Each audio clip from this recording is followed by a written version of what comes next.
Someone has rightly said, true entrepreneurs find worth in the worthless and possibility in the impossible. So, to make this statement of mine sound more real, we have here with us Miss Upasana Makati, who is the founder and publisher of the magazine White Print, a magazine for the visually impaired. Ma'am, what it feels like to be Upasana Makati, to be an entrepreneur at such a very young age. What it feels like? What are your views about it? How do you react to the comments and Honestly, I'm not used to this because I still think I'm growing. I still think I have a lot to achieve. It's just the beginning. So I definitely, of course, yes, I do call my and I acknowledge that yes, I'm an entrepreneur, but I think there's a lot that I need to face. There are a lot of challenges that I need to go through, and it feels wonderful because I still don't know how I got the idea. You know, this it just happened. It might sound too random, but it just happened on one night, and it still feels surreal at times, but definitely wonderful. Then definitely amazing that the community that I'm doing something for has accepted it, so well. Because ultimately, the people who you're actually doing something for should like it. Otherwise, there's no point, right? You're a failure. But we've been quite lucky, that they've appreciated the product, and they want it to reach their doorsteps every month. So that's what gives you satisfaction. So was there some particular inspiration? Was it just a series of chain of events that just led you to making a magazine for the blind? It was just a constant, dissatisfaction and displeasure about what I was doing. It wasn't that I was not happy with my job. Communications has always been something that I enjoy. Like, anything to do with the media communications is something that I love, right from school. But what I didn't, enjoy was the fact that I was not doing I was not working for myself, and I wanted to do something really different in my life. That something that I would feel happy about, and something that would give me a good night's sleep. So that was a major, I think, a contributor in this idea coming up somewhere. But apart from that, no, I don't really think there was a chain of events. But it's just this constant fight within that you want to do something else. This is not what I want to do. And because when I came back from Canada, I wanted to work with a communications consulting firm, and I wasn't qualified enough because you have to work for X number of years, and then you can go on the client side of the job. And I didn't get that, so I was not really happy, but I had to start off somewhere. So this is where I began, and I chose a startup to begin my career with, to understand how it works, and to understand, you get to learn a lot more when you're working with a startup than what you work with a giant.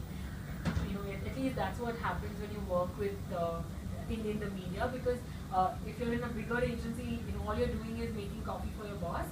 That's all the work that you get.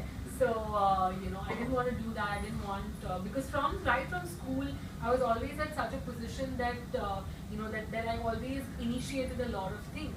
And then if someone told me that, okay, no, you just have to make coffee for me, I wouldn't accept that for anything. And in the startup, you get the respect, you get everything that you really want, and they value your work. And you get more and more, and I got more and more every month. So that was something that, but yeah, I was not too happy with everything that was happening. So yeah. And now I'm pursuing BMM from Jain College and then going to Canada from the University of Ottawa, as per my research. Right. And then working in a PR company and then starting up with a magazine. What did you criticize? Means what was the response or reaction from the parents, peers? As my parents have been superb. They have given me the freedom to do whatever I wanted, be it selecting the college, be it selecting the course that I was doing, or going to Canada. Everything was my decision. Never did they say that no, you must do this. No, this is not right. Never did they say that. So, and luckily for me, I didn't make wrong decisions. Like, at least for now, I don't feel that I made any wrong decision. Till today. So that didn't sort of bother me ever. And my friends have been wonderful. Without the 5 friends that I have, and the we four of us actually went to Canada together, and we got scholarship together. Even that was very, very fortunate enough. But yeah, I think without my friends, I am nothing, because even today when I have a doubt and I say, okay, this is not working out, the first call I would make is to my friends, and they would be the ones who would be, no, let's do this way, let's do that way, and they themselves are, one is an assistant director, one is working with as a reporter for a magazine, one is working with an international relations company in Singapore. So it's different fields, but yeah, media, that's one thing that connects us, and just the fact that we have a similar wavelength, that matters. And if you don't have, at least I believe, if your friends don't support you, or if your friends are not there for you, I don't think any of us can succeed, because more than parents, I think these days we go to our friends, because we share that level of understanding in terms of the professional world, and when you're working, when you're studying, etc. So for me, that worked out brilliantly. My parents gave me the freedom to do what I wanted to do, and my friends supported me wholeheartedly, and they still do that. So I consider myself really lucky on those fronts. Was there any particular experience you had with anyone from the visually impaired community that you really, really remember? That strikes the chord, like after? Yeah, after. Having. I really want to think about this, because I had this very, very interesting person who would call me each day, and this letter that I was mentioning, somebody wrote a 7-page letter, and in that there were words like Aap Jagat Janani ho, and I was taken aback, and I said, really, like come to my house and see me what I am, like it's just that you're doing something, but the fact that it's impacting people's lives so much, just a magazine, like think about it, how much value do we give a magazine? We read it and might be keeping it, somewhere, like after 10 minutes, right? We don't value it that much. But the fact that they value it so much is because, I related to the time when maybe the first magazine for the sighted would have come out, right? Because that's how much people would have valued that particular magazine. And there's this museum in Bangalore who's actually kept the magazine in the museum. So I said, really, like, is this happening? Is this for real? Because it's you don't believe it, right? Even when somebody from the press called me to interview me, I couldn't believe it was happening, because as I said, it was not that I wanted to create a first in the country, like India's first. I didn't want to do that. That was not my mission ever. It was just something to start on my own, something that was different, something that gave me happiness, and the rest just followed.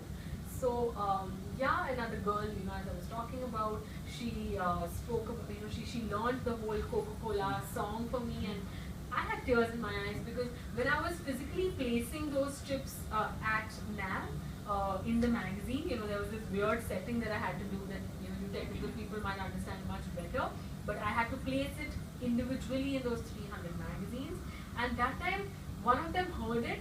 She went around the office, showed it to all the staff members, and each one of them came to me and asked me for a copy of the magazine. They're like, we want this, I'm going to take this for my child, and she's going to be so happy, and this is wonderful, and they were so happy. And just looking at that, I said, I think my job is done. Like, if I see them happy, it's wonderful. That's what you expect. Yeah, exactly, right? That's what you want out of it. 100% job satisfaction. Exactly. Like, I wouldn't have got that working anywhere. Like, even when I was working in a PR agency, it was a very young company, very young people.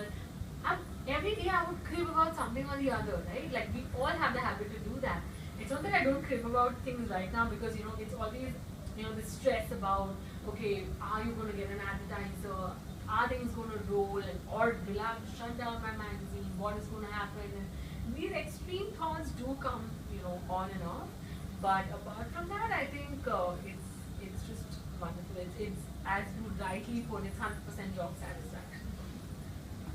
And ma'am, today's generation, what we see is what message you want to convey to the young generation, because we often tend to neglect things. We see a lot of things around us, Right. but we are never into it, like dekha, chalo, chhod diya. Exactly, So right. what do you want to say about it? Yeah, like, it's very important that, we take our, college life and all that really, sort of casually, like, Casually, "Haan, yeah. chalo, padhna hai, kar diya, ho gaya," types, but at that time, I think we all have the actual time to think about something, to make something real, and it can work. As I was telling you about the 15-year-old boy who quit school in ninth standard. He went on to homeschooling, and that's how he's made such amazing things in the world. And he's just 15. He has his life left for himself to do things. But yeah, I think the message would definitely be, if you have an idea, if you're really, really passionate about it, I don't think you should give it up. You must take it forward, because there might be people who say that nahi nahi ye kahan se kaam aayega, like ye thodi na chalne wala hai. So many people are doing this. But if you believe in it, that no, there is something different that I'm going to come up with, then why not? Why not take the risk? It's not that we are going to be on the road. We have a house to go to. We have everything of that sort, right? We are lucky enough to have everything, right? But just the fact that, to take that first step is difficult. After that, it becomes, you get used to it. You're okay with taking challenges, and you like it, in fact. When it's a little difficult in front of you, you love it. So it's just that till the time that, thing that comes from your heart, okay, this is it. It might just be a job, it might just be a job that, no, this is what I want to do, this is where I want to go. If you really think you want it, you can get it. And I don't think it's impossible, because as an individual, I didn't know I'll be able to do this, but it happened. So it's not that, there's some magic, but it just happened, And ma'am, how do you feel coming to the RGIT campus, and what are your views about it? You attended seminars. Actually, this is the first time ever I've spoken to students. I'm not really old enough. I'm just 24 and not really old enough from you guys. So I loved it. I've been this nervous wreck all my life to even talk to anybody. So even when somebody from the media called me, I would be like, oh my god, can you give me like half an hour to call back? I'm just stuck in something, and I would mentally have to prepare myself. But I think it was wonderful, and I think I must do this more often, because just talking to you guys, sort of gives me ideas. That one person with some question that came up to me, it really made me think. So I think you guys have the ideas. You guys have so much, that students can share, and that's why I decided, when Mansi told me that you must come here, I said no, let me take this chance, because I know about this college. I know how great it is, because I have friends from you. I've attended your college festival last year, I suppose. And I thought it would be a great opportunity, to interact with you guys, and I'm glad I took it up. Ma'am, we consider it as our privilege to have you here. Thank you so much for being here. Thank you for spending your precious time with us. Don't Thank you. so formal.